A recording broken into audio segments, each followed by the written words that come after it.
Hello, everybody. We're going to get started. I'm going to start with the land acknowledgement statement. We should take a moment to acknowledge the land on which we are gathered for this meeting. For thousands of years, this land has been the home of the Patwin people, including the Yocha-Dehe Winton Nation today. The Patwin people have remained committed to the stewardship of this land over many centuries. It has been cherished and protected as elders have instructed the young through generations. We are honored and grateful to be gathered here today on their traditional lands. And I just saw that two people are in the waiting room. Let me just admit them I just saw that they found Native American remains at the high school. Oh, wow. When they were doing construction. Welcome everybody to the Thursday, August 10th Master Gardener Workshop. This week's topic is Extend Your Cut Flower Season with Yolo Master Gardeners Janey and Kathy. And we're going to have questions at the end. It's all yours. All right. Hi, everyone. Thank you for joining us. I'm Janey Santos. I'm Kathy Guerrero. Today, we're going to talk about the cool flower method. So first we'll have an overview of the cut flower gardening and cool flower method with a video we made when we were taking our Master Gardener course this previous spring. And that's about 12 minutes long, giving you an overview. And then we'll do a deeper dive into cool flower method and cut flower gardening. And then we'll discuss soil blocking. It's a more efficient way of starting your seeds indoors that we've used.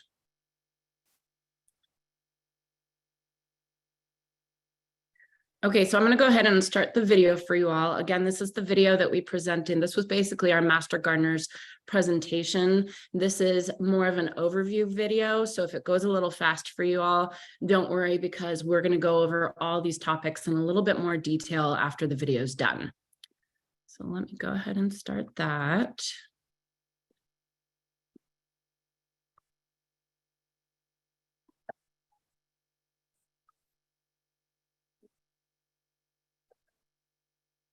Hi, everyone. My name is Janey Santos. And my name is Kathy Guerrero. And today we are going to be discussing a method of cut flower gardening called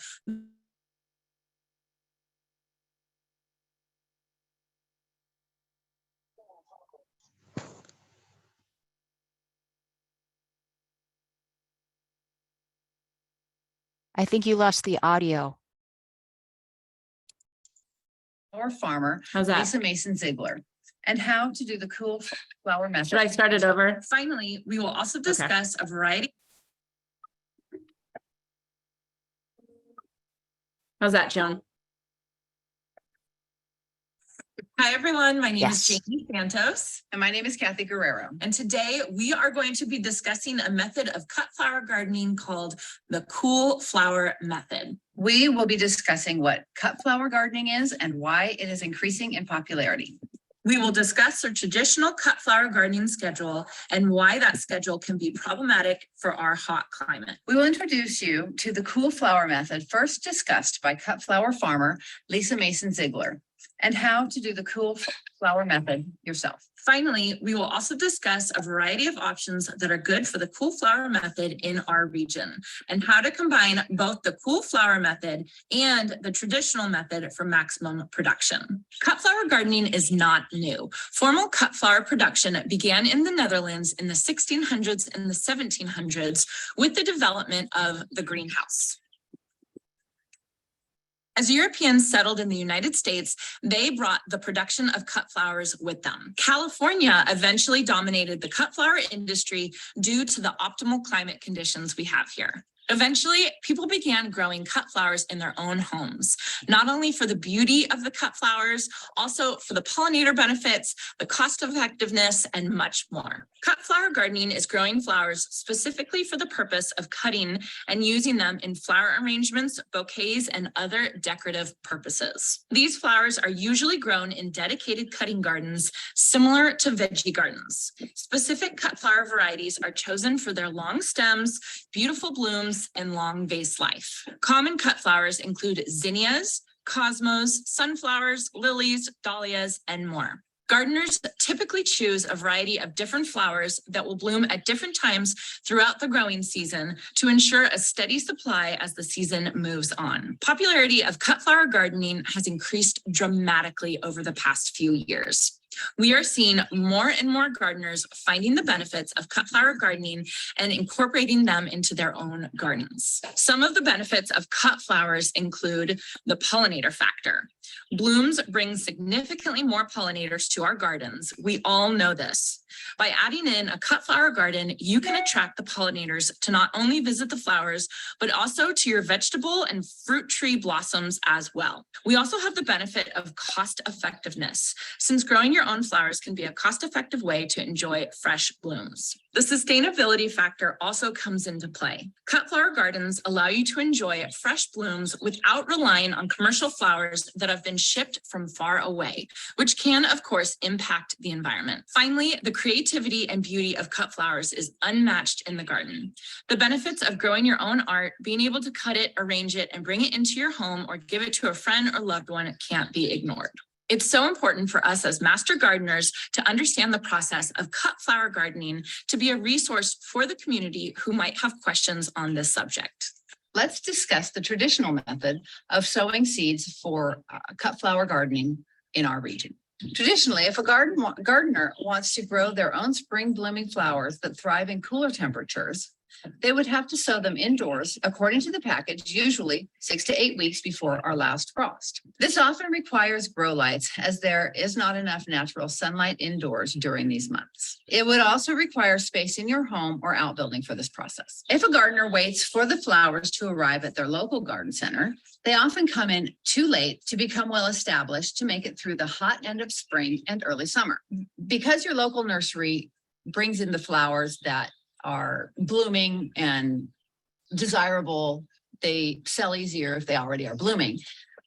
They are already commonly coming in too late in their own growth cycle to be planted in your garden and to thrive, because their root system is smaller and they don't have the capacity to make it through the hot springs and summers that we have around here. And so the cool flower method is one way to get around this problem.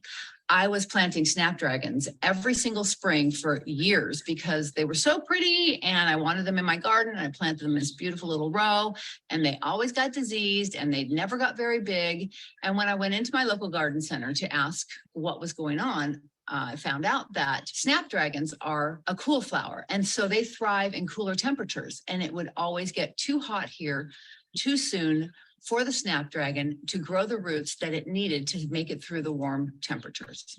Now, this traditional method of cut flower gardening does work well for a lot of cut flowers, but it does have some problems, specifically in our hot climate here in California. Like Kathy was saying, there are certain varieties of flowers that thrive in cooler temperatures and suffer as the temperatures get hot. As we all know, in our region, springs can sometimes be non-existent, and it can feel like we move from winter immediately into our hot summers. This weather pattern limits the types and varieties of flowers that we can grow here, specifically cool flowers, such as sweet peas, snapdragons, delphiniums, and campanulas or bellflowers. If gardeners in our area plant out these cool, loving flowers after our last frost, as instructed by the traditional method of cut flower gardening, they might not have time to mature and flower before the weather gets too hot and scorches these poor plants. Like Kathy has struggled with her snapdragons, I've struggled with my sweet peas. I know I've tried planting sweet peas as instructed on the back of the seed packet many times, and they never develop and flower before the weather scorches them to a crisp, and I've missed my window for growing sweet peas in the season. So what can we as gardeners do about this problem? Let's start with what is a cool flower.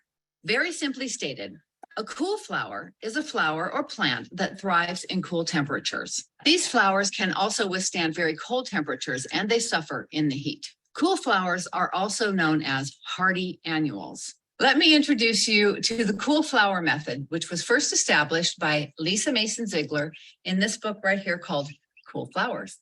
Lisa teaches us how we can grow cool flowers in regions that have hot springs, warmer springs, and early summers. which makes it difficult to grow varieties of flowers that prefer cool temperatures. Lisa also teaches us that we can extend our growing season by using the cool flower method. The cool flower method is essentially fall sowing your annuals that prefer growing in cooler seasons. This involves starting your seeds indoors a certain amount of time before your first frost. Once your seedlings have grown and are ready to be transplanted outdoors, the cool flower method allows for you to plant your flowers outdoors in the fall, and they are able then to establish the root system and grow over the winter and become strong and hardy in their underground area, while the above ground area maintains just life. And that's a good thing because they don't put their energy above ground because of the cooler temperatures. Once springtime arrives and the ground starts to warm and the air begins to warm, these flowers have a very strong root system underneath to allow them to bring all of the energy above to thrive. It's very easy to figure out what flowers will do well with the cool flower method in our region. First of all, we've made it really easy for you guys with this handout that we've passed out.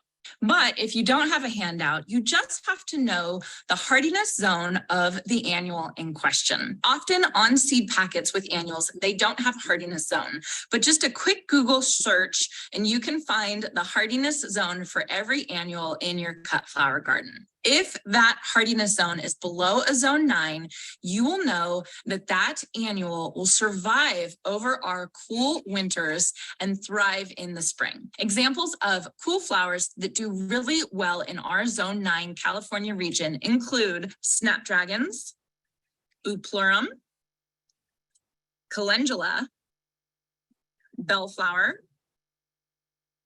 bachelor buttons, delphinium, larkspur, sweet peas, and more. In our zone 9B, it is possible to have annual cut flowers from April to October with appropriate planning and timing. If you'd like to try the cool flower method in your garden this year, you will have to plan way ahead. Know your varieties, your first frost date, and start seeds with this in mind. If your plant takes 6 to 8 weeks to develop into a seedling that is ready to be planted outside, then you must add a few weeks onto that timing to start your seeds. Because it is good to have the plant in the ground in the fall with a few weeks to be established before your first frost date. When it warms up in early spring, the plant has spent all winter unbothered by the cold, developing a strong root system. At this time, it's put very little energy into the above ground parts. And with a strong root system, the plant can put all of its energy into the leaves and flowers once it starts warming up in the springtime. It's well ahead of anything that you started 6 to 8 weeks before your last frost. To combine both traditional growing methods with the cool flower method, you'd also start seeds according to the package in the late winter and early spring, paying close attention to how quickly plants grow. Some are very slow and some grow more quickly. If you start fast growing plants too early, you risk them becoming leggy or diseased as they're ready to go out before out is ready for them. So now it is March to April, and you've already got your cool flowers in the ground last fall. You've started your warm season flowers indoors in the past 2 months, and the weather is warming up. It's time to plant out your warm season annuals right next to your cool season annuals that have been growing all winter long. But wait, you can also direct sow some sunflowers and cosmos or other varieties that prefer to be sown directly into the ground rather than started indoors. If you combine all of these flower growing methods in your garden, you can have flowers from February through November. That's a lot of beautiful flowers in your garden. Now, Kathy and I also wanted to discuss a popular method of seed starting for cut flower gardening. Since cut flower gardening often involves dense plantings of flowers grown from seed starting methods that emphasize space-saving techniques are beneficial. This is where soil blocking comes in. Soil blocking is a method of seed starting that takes away the seed starting trays or containers normally used to start seeds. It uses what's called a soil blocker and a special blend of seed starting substrate to create cubes of soil that you place on trays. Each soil block is open to the air on 4 sides, which encourages air pruning of the roots. This technique of air pruning allows the roots to continue growing outwards instead of circling around itself in the container or cell tray. Once the roots contact the air, the ends of the roots die off and the seedling continues sending out the roots in the optimal direction. Now, as a special treat, we're going to have Kathy demonstrate soil blocking for all of you. Okay, so unfortunately, we are not going to have a special treat for you all, but we will go into further detail about everything that you just saw in that video. Should we pause for questions? Does anyone have any questions? I can send the handout to Joan. Do you want to do that? Rex Carpenter asked, do you have a handout? And I can send the handout to Joan. Yes, and my email is right underneath in my box. So send a request to me that you would like a handout, and then when I get it, I'll mail it out. Okay.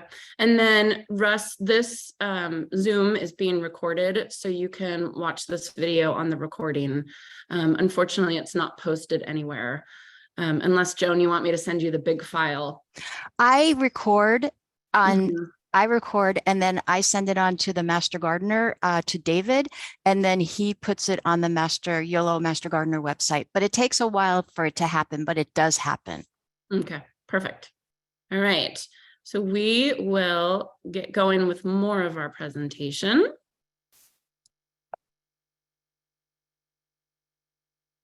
So I'm going to go over the traditional growing method that most people are familiar with in this region, Zone 9.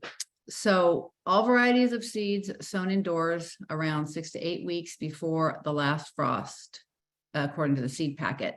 So in the traditional method, you would start planting in January or February for the last frost in the beginning of March or end of February. And so then there's a hardening off process also in the traditional method. Well, anytime you plant seedlings, you want to take them outside and expose them to the heat and the cold and what they're going to be living in a little bit at a time for about a week, a few hours a day, so that they get accustomed to it and don't go into shock. If you're transplanting outdoors, when you transplant outdoors, you have to do that after your last frost, of course, because you don't want your seedlings to die.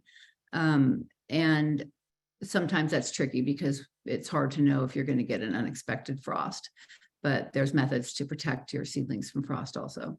And then you can direct sow after your last frost in the traditional method, which you can either put them right in the ground there and watch it, protect from the birds and make sure they stay moist enough. The indoor, you have a more controlled environment, but there's lots of flowers that you can direct sow outside that do just fine.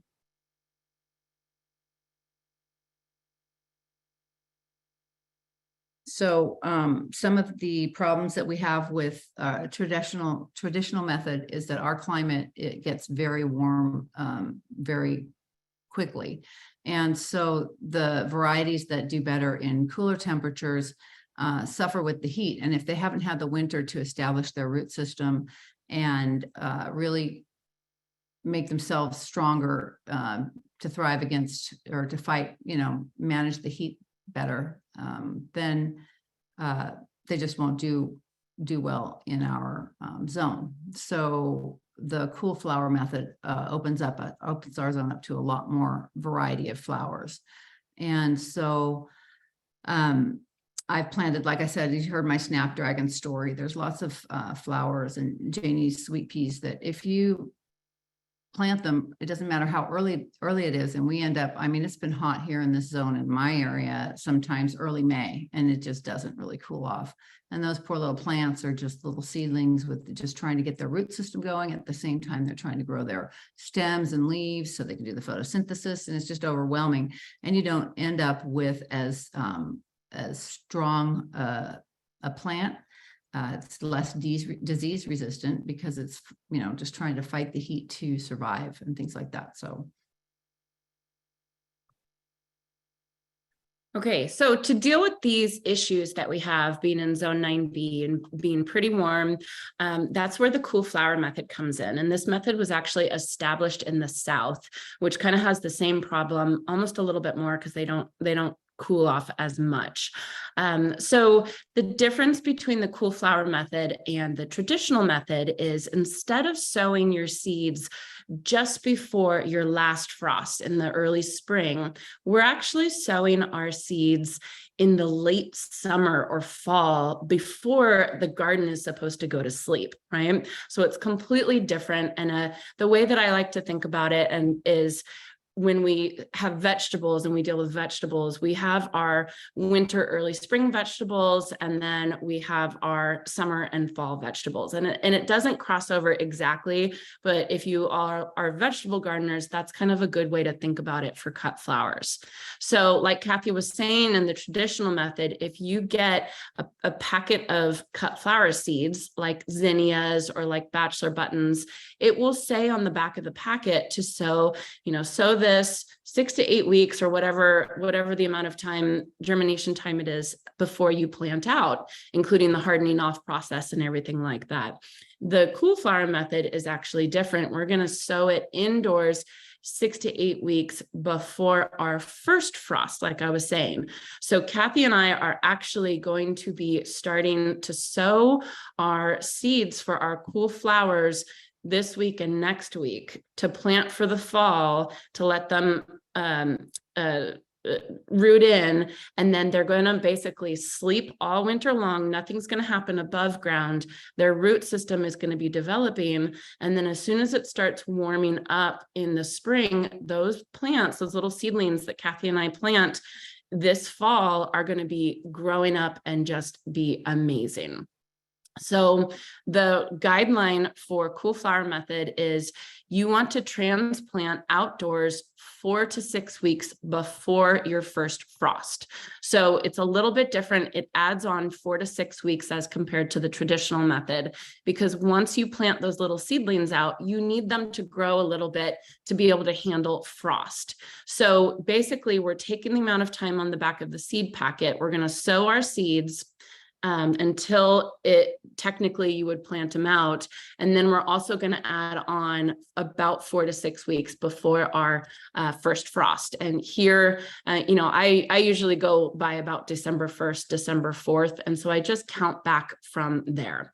Now, this is really hard, especially with our changing climate. We can mess up very easily. It's really, you have to guess and try and figure out when the best time to plant your seedlings out are for the cool flower method. If you plant them out too early, if you're too eager and you get them started too early, the heat that we have in October and November is going to cause them to grow too much. So they'll basically have too much foliage above ground, and they're going to be more susceptible to getting killed or getting damaged by frost. If you plant them out too late, say you only give yourself 2 weeks and you have a frost after 2 weeks, they actually won't be developed enough, and they can also be killed by frost. So there's a sweet spot for cool flower methods that you have to find, where the plants get big enough to be able to handle frost, but not too big to have too much foliage that's too susceptible to the cold. So what Kathy and I have found is about 5 weeks is about the sweet spot. That's kind of what we go off of, is 5 weeks before our first frost is when we want to plant out our transplants. So that means we want our seedlings ready to be planted out. They're hardened off, they're grown, they're hardened off and ready to be put in the ground 5 weeks before our first frost in December. And then the amazing thing is you don't have to worry about them until spring comes, because they're not going to be growing above ground. They're only going to be growing below ground where we can't see. Okay, so what is a cool flower? We went over that a little bit in the sense that in the video. And so a cool flower is, like we said, it's something that it thrives in cooler temperatures. So with our zone being such a warm zone, to give a flower long enough to develop into a strong enough plant to give us the flowers we want, and you know, to be the maximum benefit for us as gardeners, then cool flowers do better while it's cool. And what happens, what has happened, let me just tell you, this is my first year actually trying this method, and I've learned a lot. And a lot of the flowers that I planted in the last winter, just after our last frost, they some of the cool flowers, they just die, they just shrivel up and die. And Because it's too hot. yeah, it's too hot.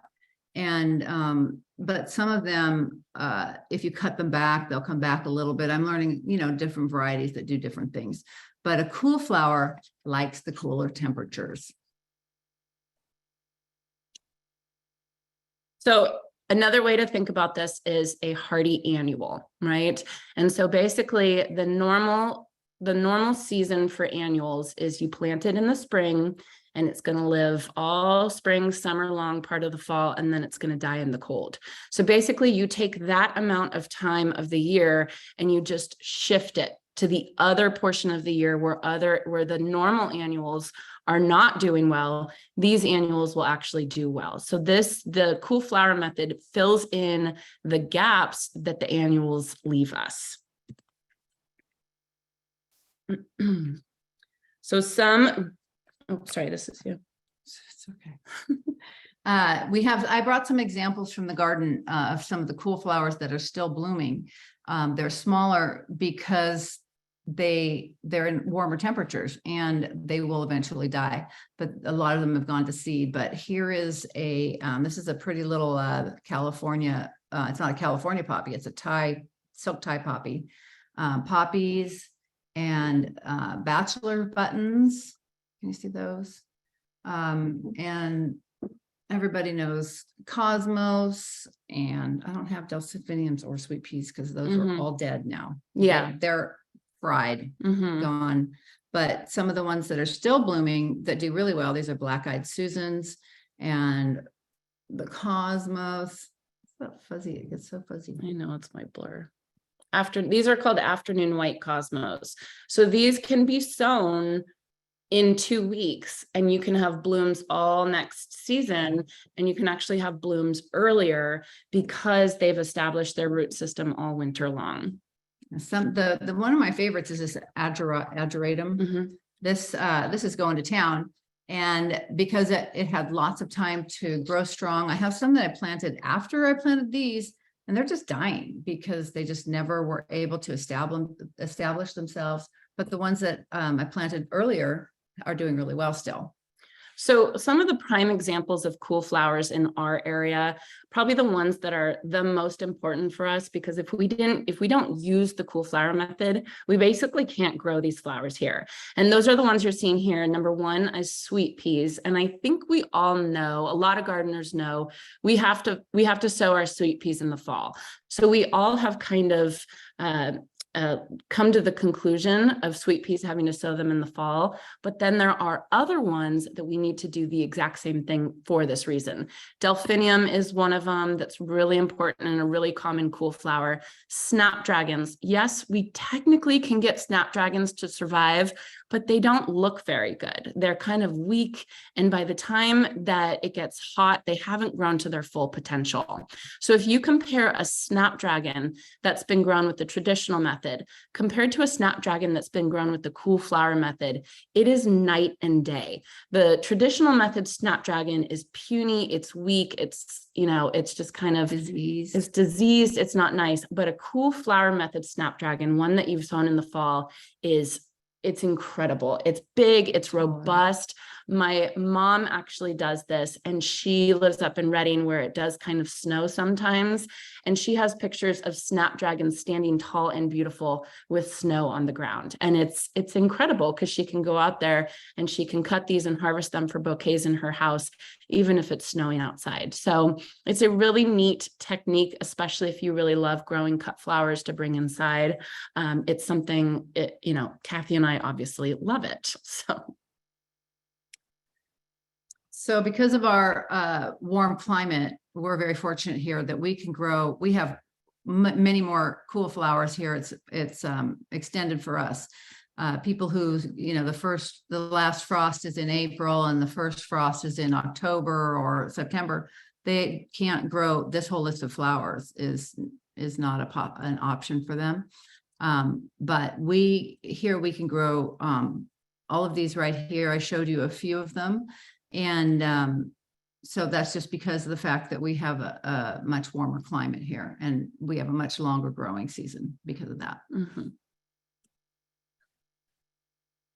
Okay, so now we wanted to talk to you all about succession planting. And when I say this type of succession planting, it's a little bit different than you normally think of. A lot of times we'll think of succession planting, for vegetables, where we sow seeds maybe once a week or every 2 weeks so that we can keep harvesting off of them. And that is a technique for cut flower gardening, but that's more the traditional technique. And that's not kind of what we're talking about here for succession planting. What we're talking about here is we're having rounds of sowing throughout the season. So this is a huge benefit of the cool flower method that I'm sure you all have come to the conclusion of this. This allows for at least 2 rounds of different flowers per season. So think of, for myself, I live in a neighborhood and I have a very small space to grow my cut flowers. By using the cool flower method and the succession planting, I can plant out in the fall, for example, my sweet peas, and I can grow my sweet peas and they can start blooming in early March, and I can enjoy them, for a couple months until it gets too hot, pull them out. And then just like with vegetable gardening, in that same spot, I can plant sunflowers. And that's actually exactly what I've done this year. So it gives you a little bit more, to use the cool flower method, it gives you the ability to shove more flowers into a small space. And it just maximizes the production that you have. And if you're growing cool flowers to sell to florists, or you just want lots and lots of beautiful bouquets in your own home, maximizing the amount of production you can get out of a small space, this succession planting helps with that. Now, I'm a little extra sometimes, and I've actually gone to the point of having 3 rounds of flowers, 3 successions in a year.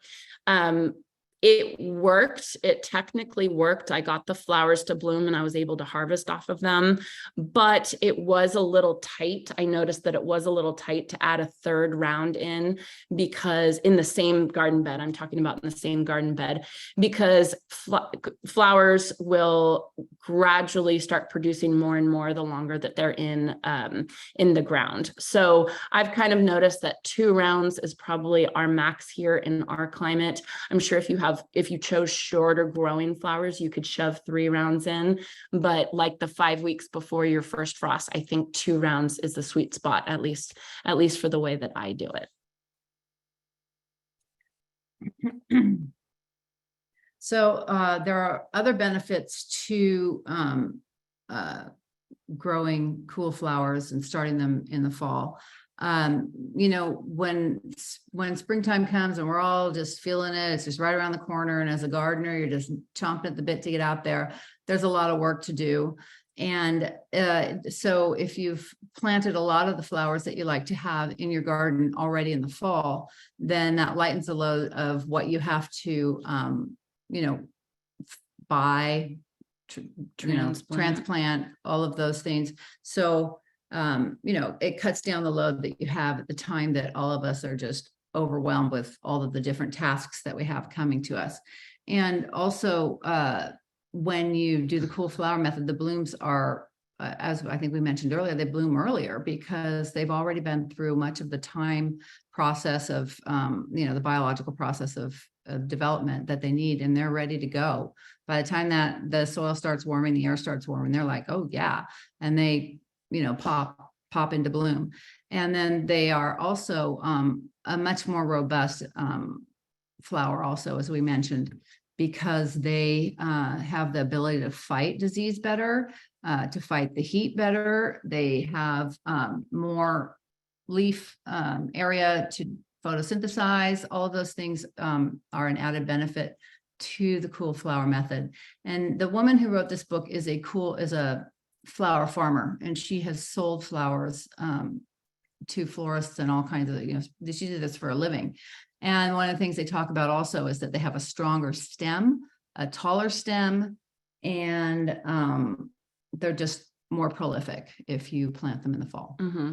And so we're talking about Lisa Mason Ziegler. We showed you this book in the video. Oh my goodness, come on. Okay, I have a picture of it in a little bit. Anyway, we showed you this video, or we showed you that book. And one of the things that she talks about in her book is that she has a leg, by doing this method, she has a leg up compared to all the other flower farmers in her area, because she has flowers to sell when nobody else has flowers. So it just gives that, she's a professional. She's, at a much higher level than Kathy and I, but her business is doing better because of this method. And that just proves that you get earlier blooms and more robust flowers. She's ahead of the game compared to everyone else that's only doing the traditional method. All right. So having said that, the way that we do the cool flower method, and honestly, the way that we do the traditional method, the time that you're sowing these seeds for your flowers is not the optimal time to be sowing seeds outside. You really want to sow them indoors under grow lights in seed starting trays. And so that's kind of a hindrance for a lot of people, because we only have so many grow lights and we only have so much space inside our greenhouses or inside to sow these flowers. And unlike vegetables where you can plant, a zucchini 4 feet away from each other, right? You only need 3 zucchini, or that's maybe only 1 zucchini, honestly. For flowers, you want to plant lots of them pretty close together. So we need a ton of seeds started in the late fall for cool flower method, or the spring for the traditional method. So because of that, we're always out of room. We never have enough room for starting our seeds. And so that's where soil blocking comes in. So soil blocking is a method of seed starting that actually does not use trays. It does not use containers. It doesn't use anything. And I'm talking about the seed starting trays that we normally use. It was developed, it's said to be developed back 2,000 years ago during the time of the Aztecs, when they created the floating gardens known as the chinampas. They did this technique. They have proof that they've done this technique where they've kind of mashed the soil together without putting it in anything. And that's how they started their seeds. And for actually the last century, Europeans have been evolving soil blocking pretty significantly, and specifically in England. And they've actually created a tool called a soil blocker, which makes the blocks of soil to start your seeds in. So this contraption right here is called a soil blocker, if you all ever see it at the garden center. This is, they come in different sizes, and the different sizes kind of depends on, 1, the size of the seed, or 2, how much space you want to save. Now, we talked about being extra. Kathy went and bought a giant, show the other side. She went and bought a giant soil blocker, which is a bit much. I think we can. Yeah, I need to work out right yeah. now. So the one that you see on screen is one that I have. And so they come in different size for the amount of soil blocks you want to make, but also the sizes of the soil blocks.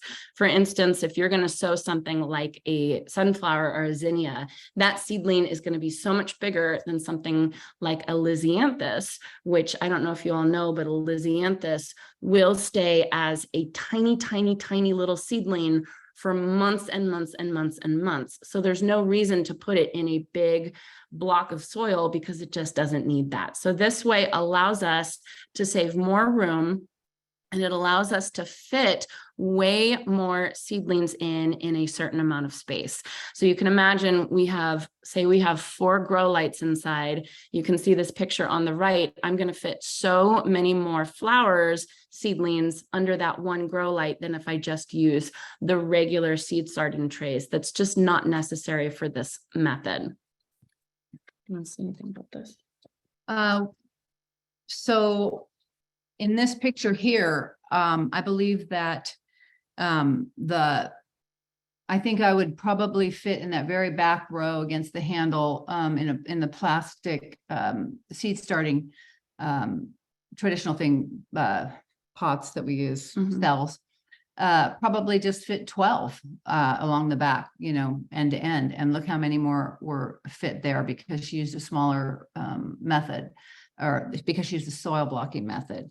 There's some things that you want to avoid when you're doing the soil blocking method. And one of those things is that you want to make sure that you plant the same varieties with the same germination rate in the block, whatever size block you use. And that's actually true if you're using any other method besides soil blocking too, because they need the same amount of water. And if you have a bunch of different varieties in a tray here where you're watering, where the lights are over them, once they start to, you don't need lights until they emerge from the soil. And so you might be turning the lights on some, which warms it up too much, or you just need to have the same varieties together. So when you're doing the soil blocking method, you want to try any method. You want to see this right here. The seeds on the left are just starting to emerge, where the squash in the middle is already ready to be practically put in the garden. And so when you have all these different varieties put together, it's important not to do that, to try to keep them together with the same germination rate. So one of the biggest benefits, in my opinion, of soil blocking is that it's less expensive. And well, there's a few of them, but they're less expensive in the long run, because I can't tell you how much money I have spent on those little seed cells. I'd buy some, I'd fill them up in a heartbeat, way overplanted. And then I back on Amazon buying some more, and they were very different in their quality. Some of them would literally, you tear them apart to move them around and they would just tear up. And you can plant, obviously put more seeds, as Janey just showed you, in a small space. And I love that. You should see how many plastic seed cells I have. I can't stand that. I'll use them until they break, which probably won't be that long, because they're just not that well made. Janey has some really nice ones, but they are much more expensive and you don't need them. You can just do the soil blocking method, as I found hundreds of dollars later. And the air pruning on the roots is fabulous, because if your plant is getting root bound, you're going to have to water it more. It's going to have more shock when it goes into the ground. And there's just a lot of drawbacks to growing them inside of the seed cell, the plant cell, whereas versus the air pruning, as Janey also discussed, it keeps them, it eliminates that problem of them circling, the roots getting root bound. And so they have less shock, and it's just a much more efficient method. And the funny thing is, the expensive seed starting trays that I have that were actually given to me, a lot of the really, really expensive seed starting trays, they are taking on this air pruning method, and you'll see big gaps in the seed starting tray in the little cell that's holding the soil. The corners. And the purpose of that is for this air pruning so that the roots continue growing in the direction that you want them to grow. And it always cracks me up because you can basically do this for free if you have a soil blocker, and you can have the best air pruning on all four sides, right? If you just use a soil blocker. So if you want to save money, soil blocking is definitely the way to go. So here is the queen, Lisa Mason Ziegler. Kathy and I refer to her as Lisa. We just talk by name. She has a fabulous website. She does Facebook presentations, lives where you can actually ask her questions. She has a YouTube channel. She shares her information. She actually even has a store where she sells everything. Kathy has bought a lot of the seeds. You don't have to buy from her store. I didn't buy from her store from all this. Stop.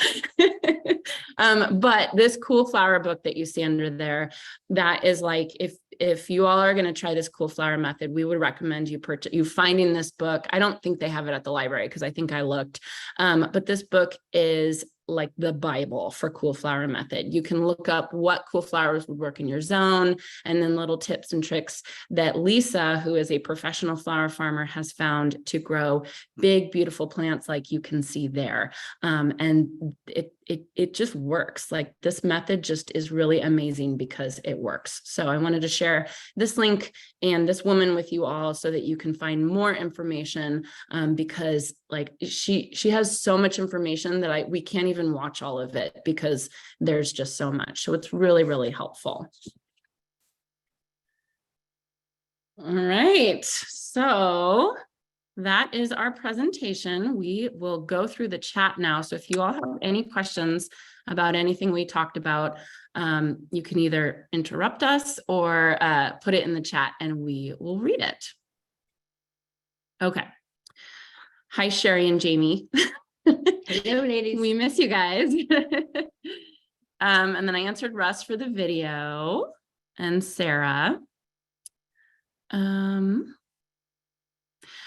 So Jamie asks, what varieties of cool flowers do best directly sown? I have yet to successfully harden a seedling.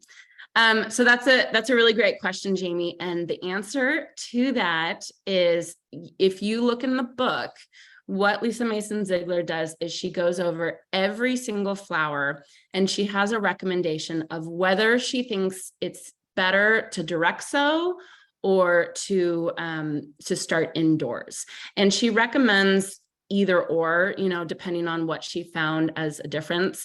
I have the exact opposite problem that you have. I have a very hard time successfully direct sowing my cool flowers, but there are a whole bunch that you can direct sow. So She said something on a video of hers I was recently watching. She said if you can indoor sow or direct sow according to the packet, she indoor sows because there's so much more control over the environment. There's not going to be birds taking it.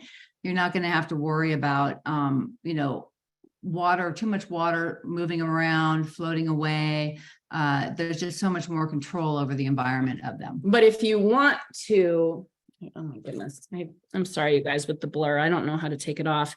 In her book, she does have like I said, she has a list. So Jamie, just a couple of examples of flowers that Lisa Mason Ziegler thinks does best directly sown. And you would directly sow this at the same time that you would transplant out all the other flowers.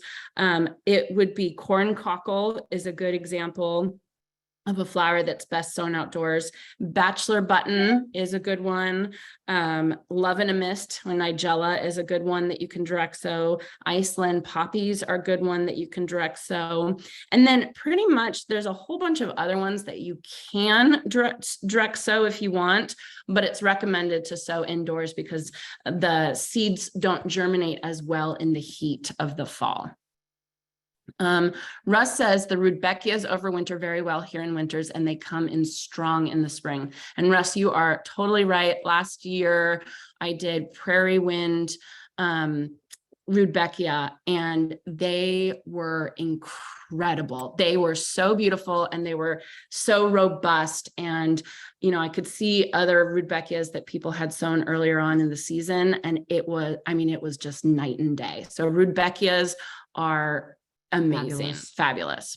Okay, then Russ asked, do you recommend feeding the plants during the winter or during the early spring as a way to give them a boost as it starts to warm up? What type of fertilizer? I'm assuming low nitrogen with more bloom support. So we actually don't want to fertilize in the winter or the early spring because we don't want to artificially cause them to start growing any foliage. Now, if you do have a specific fertilizer that doesn't grow any foliage and just grows roots, then great, but you also don't want to burn the roots. So, you know, you could kind of play with it depending on depending on what you do, but I don't fertilize my cool flowers at all until I notice that they start growing. And I usually like to think of them doubling in size in the spring. Once I notice they start doubling in size, then I'll start looking to see if I can do any fertilizing or anything. One of the recommendations for cool flower method is to amend the soil in the fall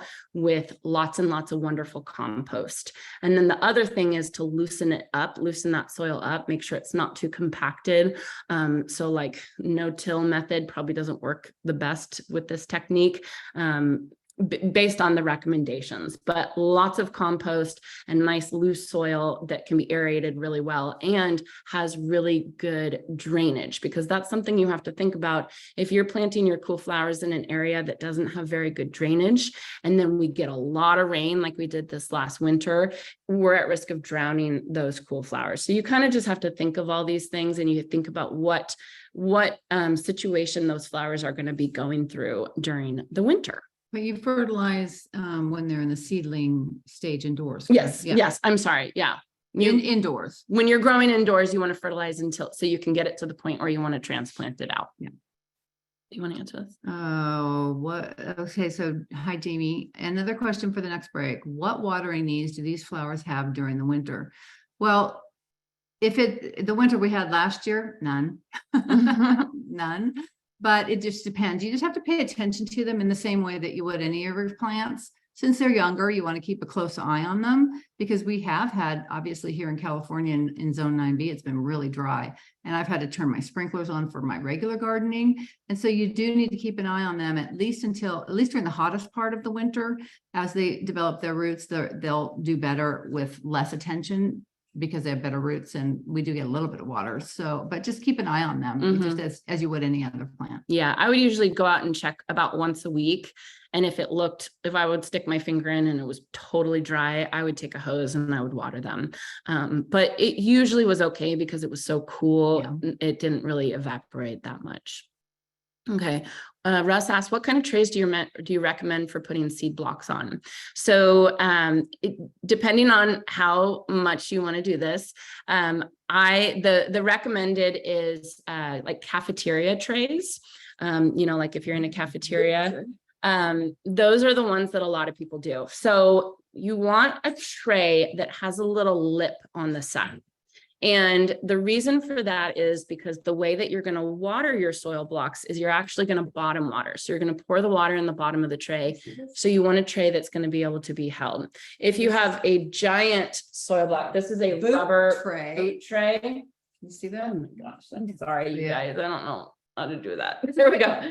There's a rubber boot tray. That's another option that you can do if you want to put a lot in a small tray. Some of the determining factor on your trays also is what kind of space you have growing them indoors. Like if you have a smaller shelf, sometimes it's easier to use the smaller trays that you can arrange differently and take off at different times. You want to start your seeds. You all probably know you want to start them on a heat mat, right?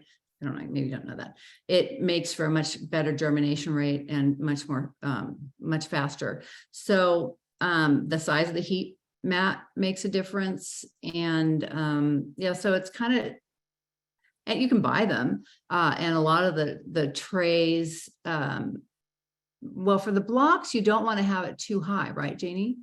You don't want too high of a lip if you're using blocks, correct? Is it harder to get in there and make them? she knows. I'm Yeah. not good at this. Yeah, it doesn't matter. It doesn't matter. No. Yeah. You can even use like plastic strawberry trays or like leftover trays that you get from veggies or something like that. Those If you work have really the well. little soil blocker, Yeah. my big mama jamba. Yeah. Okay, so Pamela asks, what is your soil blocking recipe? And that's a really good question, Pamela, because it varies for everyone. You can get super duper, super complicated with this. And some people will swear by these recipes that have like 8 ingredients in them. And I'll let Kathy tell you her recipe, but my soil blocking soil recipe is seed starting mix. It is literally just seed starting mix. And I find that that's the easiest for me to find. I don't have to worry about it. Because seed starting mix is sterile, then I do have to fertilize my soil blocks, my seedlings, because there's no nutrition for them. But I've read a lot of people or a lot of websites that recommend using all this crazy stuff.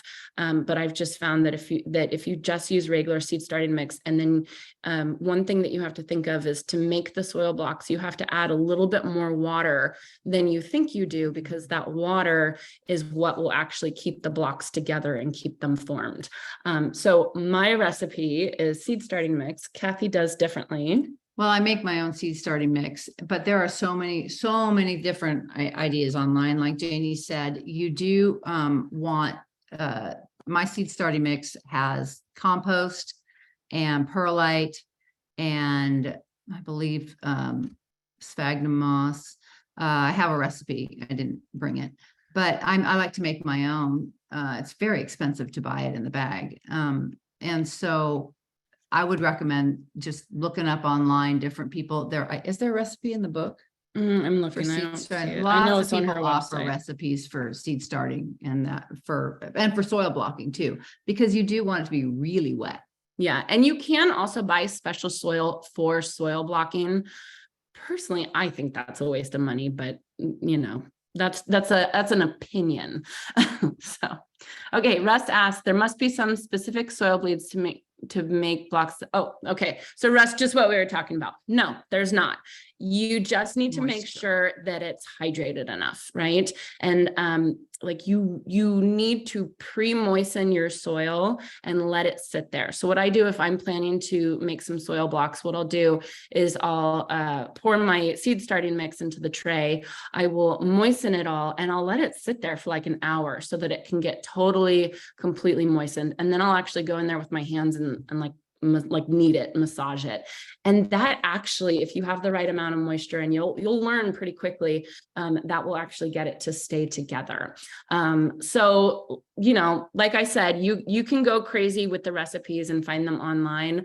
I just don't think it's necessary. So, all right. Thank you so much. Add one more. This is Pam. Hi, Pam. Recently, I had a blog from Longfield Gardens. Mhm. They were recommending for zones 9 and 10 to grow your dahlias by planting them in September. Mhm. I think it's a good idea and I like to try it, but I'm having a hard time getting tubers because nobody will sell them in I September. know. Yeah, I know. So technically we can grow we can leave dahlias in the ground, right? If we want.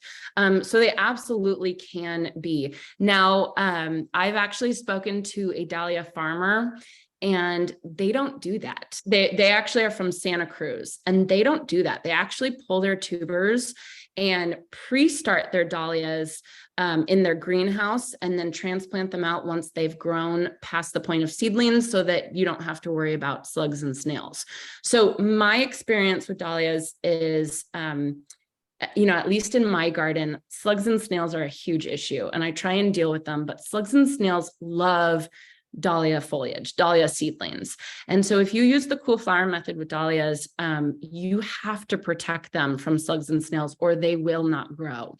And so I don't think that that's how it is everywhere in zones 9 and 10, but I can tell you from experience, that's how it is for me. So I found that growing dahlias, it's actually easier for me to start them in pots in my greenhouse. And then once the soil temperature warms up, because dahlias, they're not going to start growing until the soil temperature is warm. So it's not even about my last frost for dahlias. I actually wait until it's about the time to grow tomatoes that I put my dahlias in the ground, just because I find that they do a lot better. It's like veggie gardening. There are different opinions everywhere. You just kind of have to figure it out and what works for you. That's my experience, is that I don't like putting my dahlias in the fall because of slugs and snails. And I found that I've had them rot with too much water. As with, a lot of things, I found my dahlias were susceptible to getting too much moisture and rotting. Okay. You guys have any other questions? If that's it, it's 3:59. Thank you so much. And send any email please send me an email if you would like the handouts. Okay. Russ, yes, we are saving seed. Yes, we are saving flowers. That's a great idea. I'm trying that. I'm going to harvest some seeds very shortly. And Tanya, I like the 1/4 inch size seed blocks. I don't like the big ones. They're not worth it. Do the 1/4 inch. And then if you need to pot them up, if they're getting too big, you can just put them in a regular seed cell tray. So yeah. Okay. Sorry, Joan. Thank you. Thank you.